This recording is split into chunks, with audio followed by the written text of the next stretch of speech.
അസ്സലാമു അലൈക്കും, welcome to my channel. അപ്പോൾ ഇന്ന് എനിക്ക് ഫുഡ് എന്ന് വെച്ചാൽ കപ്പളങ്ങ തോരനും ഇഞ്ചിപ്പുളിയും നത്തൽ വറുത്തതൊക്കെയാണ് കേട്ടോ.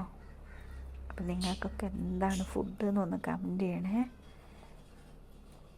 അപ്പോൾ നത്തൽ തേങ്ങ അരച്ച് വെച്ച കറിയുണ്ട് കേട്ടോ. നിങ്ങളുടെ നാട്ടിൽ നെത്തളിനെന്താ പറയാമെന്ന് പറയണേ. അപ്പോൾ കുറച്ച് നെത്തൽ കറി എടുത്തിട്ട് ചോറിലേക്ക് ഒഴിച്ച് കൊടുക്കാം കേട്ടോ. ഈ നെത്തൽ എല്ലാം കൂടെ കൂട്ടി കുഴച്ചാൽ ശരിയാവില്ല. അപ്പോൾ നമുക്ക് കുറച്ച് മാറ്റി വെച്ച് ചെറിയ നെത്തൽ വറുത്തതെടുത്ത് കുറച്ച് കപ്പളങ്ങ തോരനും കൂടെ എടുത്ത് ഇച്ചിരി ഇഞ്ചിപ്പുളിയും കൂടെ എടുത്ത് നന്നായിട്ട് ഇങ്ങനെ കുഴച്ച് നിങ്ങളെല്ലാവരും ഭക്ഷണം കഴിച്ചോ? ഭക്ഷണം കഴിച്ചിട്ടില്ലെങ്കിൽ വായോ കേട്ടോ. അപ്പോൾ എല്ലാവരും ഓരോ വാ കഴിച്ചോളൂ. ഇച്ചിരി ഞാൻ കഴിച്ചു നോക്കട്ടെ കേട്ടോ. അടിപൊളി ടേസ്റ്റാണ് കേട്ടോ. അപ്പോൾ എല്ലാവരും ഭക്ഷണം കഴിച്ചെന്ന് വിചാരിക്കുന്നു. അപ്പോൾ ഇത്രയുള്ള എൻ്റെ വീഡിയോ.